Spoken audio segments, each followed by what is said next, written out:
A very good morning, students. So, yesterday we discussed about the carbohydrates, right? We are finished with the carbohydrates. With our videos, I discussed monosaccharides, disaccharides, and polysaccharides with you, right? So today's topic is we are going to discuss about amino acids in detail, and we are going to just little bit in I'm going to introduce to you with the lipids. So let's start with today's lecture with the amino acids. As you can see that from last two chapters, in chapter 8 and chapter 10, I use many time words protein synthesis, amino acids, right? And in this chapter also, once we differentiate or we classify the biomolecules, we said the biomolecules can be micromolecules and biomolecules can be macromolecules. So amino acids are which type of molecules? Amino acids are biomicromolecules. And what do you mean by biomicromolecules? That means their molecular weight is ranging from 8 to the 800 Dalton, or it can be up to the 1000 Daltons, right? So they are in those group, and those which were got during the filtration in the filtrate, those were our micromolecules. Now the second definition is these are organic compounds. I told you that those compounds which are having carbon, they all are organic compounds. So these are also organic compounds which contain two groups. Now as you can see their name, amino acids. Amino means that is the basic group they are having, and acidic acids mean they are having acidic group. So these are organic compounds containing amino group, one acidic group. So they have amino group included in them and acidic group in their structure. We will draw their structure. The one another important point is that 20 amino acids, they are required for protein synthesis. Minimum at least means when amino acids join, they form the polypeptide chain, and many polypeptide chains together form a structure which is known as a protein molecule. So 20 amino acids we need for protein synthesis, and 100 amino acids are required for other functions in the body, not the protein synthesis. They are derivatives of methane. Now what does that mean? Let's talk about their structure to understand this term, derivatives of methane. What is the structure of methane? It complete the valency of carbon, so it has H, 4H, 1 2 3 4, right? So now just look at the structure of amino acid. It has C, carbon, right? One hydrogen, and on one side it has basic group, that is NH2, and on the other hand it has the acidic group which is COOH, and on its one side it has the can be having any functional group. So this is the basic structure of amino acid. Same as you can see, this is derived from methane only. That is why amino acids are called derivatives of methane. Carbon's valency is completed, right? One side it is hydrogen. Now on this hydrogen we are having here amino group, and with this hydrogen we replacing this hydrogen we are having acidic group, replacing this hydrogen we are having here functional group. Now let's talk about their classification on the basis of number of their amino group, NH2 group, and carboxylic group, COOH group. They can be of three types. They can be acidic, they can be basic, they can be neutral amino group. Let's start from the neutral. If amino group, they are same as the carboxylic group in a they are same as carboxylic group in a structure or in a molecule of in a particular amino acid. So if both they are having same number, that type of amino acid will be neutral. So in an amino acid, if it has one amino group and one carboxyl group, that kind of amino acid will be neutral. Basic means if amino group means he is talking about this NH2 group. Amino group is greater than carboxylic acid, then those type of amino acids are called basic amino acid. Example is lysine and arginine. These are the amino acids. We have 20 amino acid. We need to know that which are required for protein synthesis basically. If amino group is less and carboxylic group is more, that is why I have written if amino group is lesser than the carboxylic group, then those type of amino acids are called acidic amino acid. Example is glutamic acid, aspartic acid. There are so many. So total 20 amino acid we need to know at this point, right?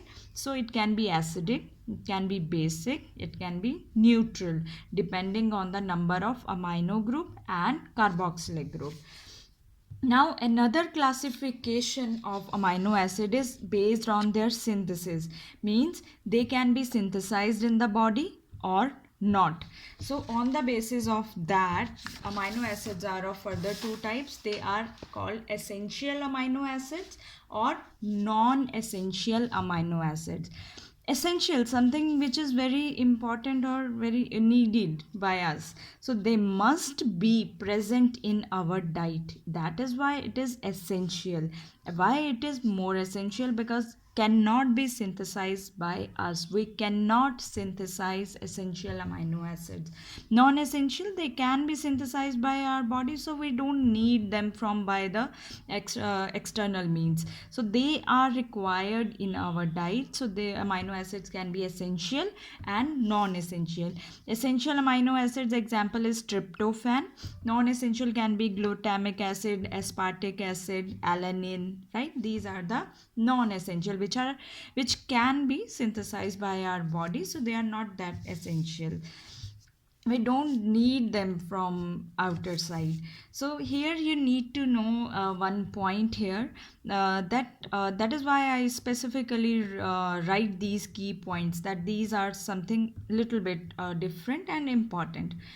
These are the main classification, essential and non-essential. The other kind of amino acids is the semi-essential amino acid.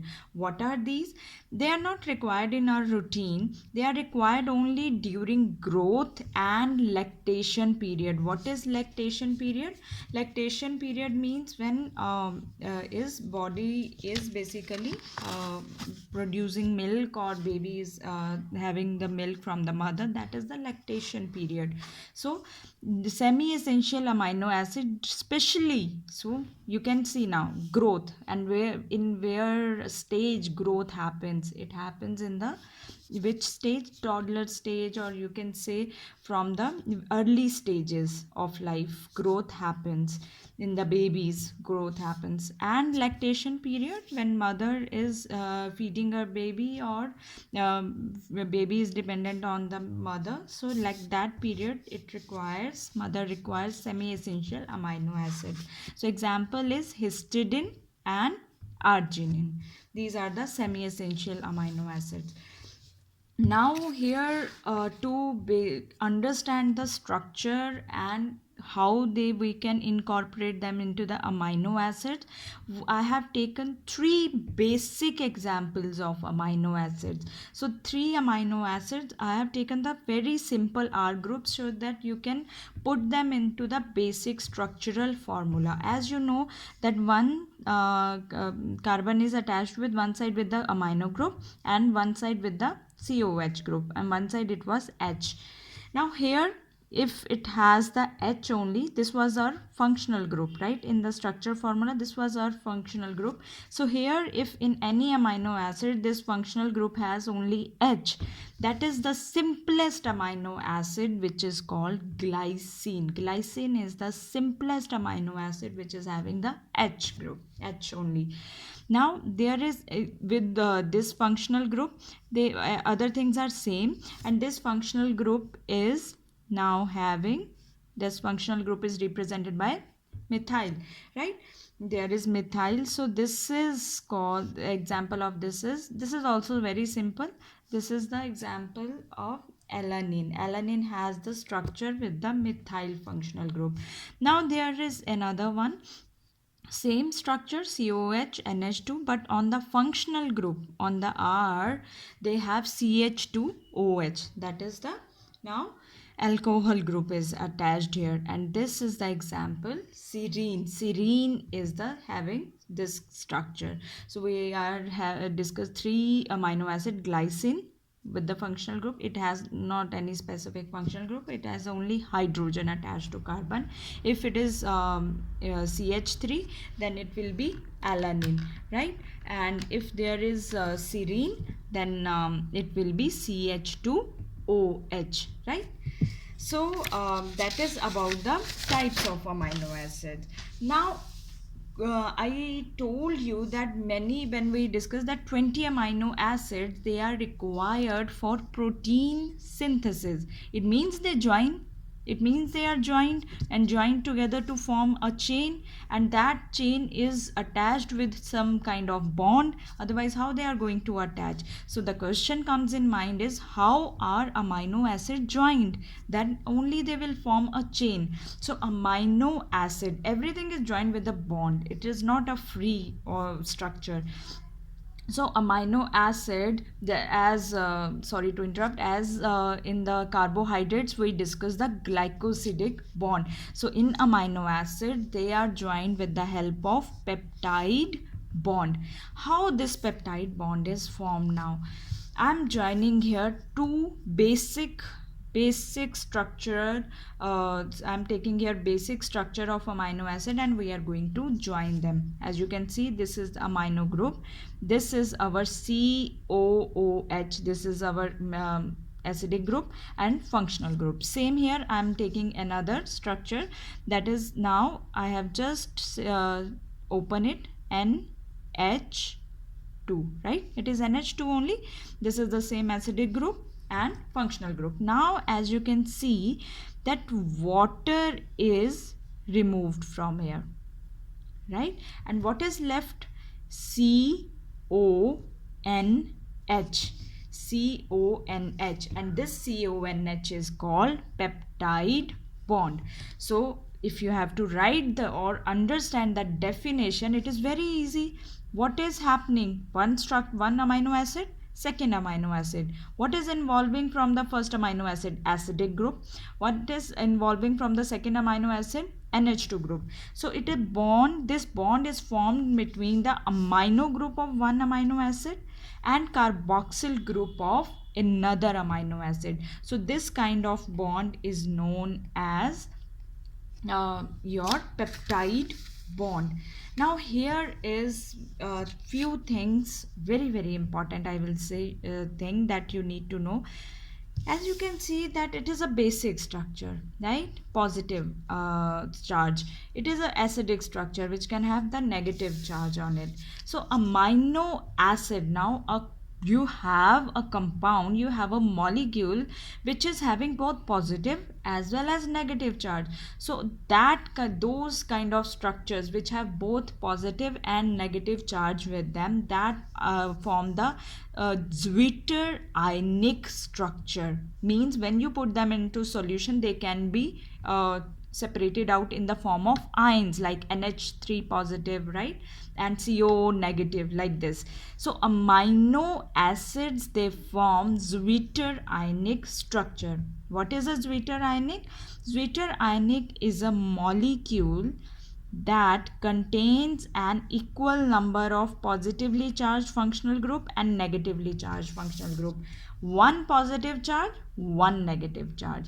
If in the structure there will be two positive charge, two negative charge, then that will form the zwitterionic. So it is important that it has equal number of positively charged functional group and negatively charged functional group. And the beauty of this structure is that it exists, this kind of structure exists even in the solid state. Otherwise most of the compounds, they show zwitter ionic structure in the solution form. So if you dissolve amino acid in water, a simple solution also contain these ions, positive and negative. A very simple solution is formed. So zwitter ionic is what? It is a compound or molecule with no overall electric charge, because one positive, one negative, they get now neutral. So no electric charge, but it contains separated parts in which one is positive and one is negatively charged. Very very important thing to know, that what is zwitter ionic structure. In my next video I'm going to discuss the structure of zwitter ionic with you.